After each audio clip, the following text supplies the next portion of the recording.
झारखंड की पहाड़ियों और हरियाली के बीच बसा एक सुंदर और शांत गांव था घोसबको।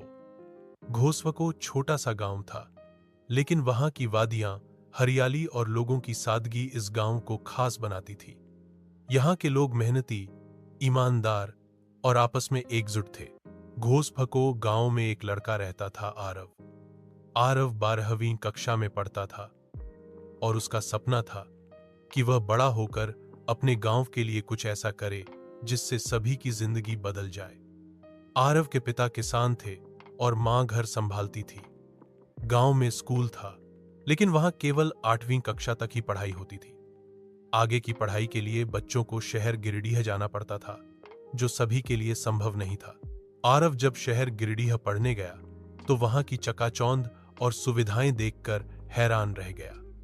उसने महसूस किया कि उसके गांव में कितनी कमी है, न सही स्वास्थ्य सेवा, न उच्च शिक्षा, न इंटरनेट, न अच्छी सड़कें। उसने तय कर लिया कि वह पढ़ लिखकर एक दिन अपने गांव को भी ऐसा बनाएगा जहां बच्चे सपने देख सकें और बूढ़े आराम से रह सकें। कुछ साल बाद आरव इंजीनियर बन गया, लेकिन उसने शहर गिरिडीह में नौकरी करने की बजाय अपने गांव लौटने का फैसला किया।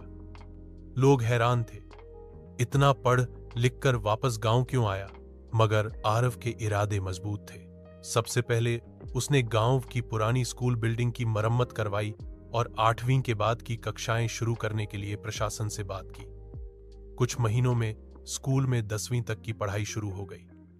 आरव ने कुछ और शिक्षकों को भी तैयार किया जो मुफ्त में बच्चों को पढ़ाने को तैयार हो गए। फिर आरव ने गांव में एक डिजिटल केंद्र की शुरुआत की, जहां इंटरनेट, कंप्यूटर और ऑनलाइन पढ़ाई की सुविधा थी।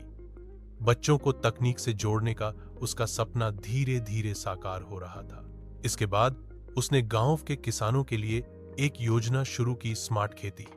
आरव ने आधुनिक तरीकों से खेती करने की ट्रेनिंग दिलवाई, जिससे पैदावार बढ़ी और किसानों की आमदनी भी। कुछ महीनों में घोसबको गांव में बड़ा बदलाव आया। पहले जहां बच्चे 8वीं के बाद पढ़ाई छोड़ देते थे, अब वे आगे की पढ़ाई के लिए उत्साहित थे। किसानों की आर्थिक स्थिति सुधर रही थी और गांव की लड़कियां भी अब कंप्यूटर और मोबाइल से सीख रही थीं। आरव ने एक छोटी हेल्थ क्लिनिक भी खुलवाई, जहां हर हफ्ते शहर गिरिडीह से एक डॉक्टर आता था। अब छोटे मोटे इलाज के लिए लोगों को दूर नहीं जाना पड़ता था। धीरे धीरे घोसबको गांव एक आदर्श गांव बन गया। सरकार ने भी आरव के काम को सराहा और उसे सम्मानित किया। आसपास के गांवों के लोग भी घोसबको आने लगे, यह देखने की कैसे एक व्यक्ति ने पूरे गांव की तकदीर बदल दी। एक दिन गांव के बुजुर्गों ने पंचायत में आरव को बुलाया और कहा, बेटा, तूने हमारे गांव का नाम रोशन कर दिया। पहले लोग घोसबको का नाम भी नहीं जानते थे, अब सब इसे मिसाल मानते हैं। आरव मुस्कुराया और बोला, यह सब अकेले मेरा नहीं, पूरे गांव का सपना था। मैंने तो बस उसे हकीकत में बदला है। सीख, जहां चाह होती है वहां राह होती है। अगर किसी काम को पूरे दिल से किया जाए तो एक अकेला इंसान भी बहुत कुछ बदल सकता है। आरव की तरह हमें भी अपने गांव, समाज और देश को बेहतर बनाने के लिए सोचना चाहिए।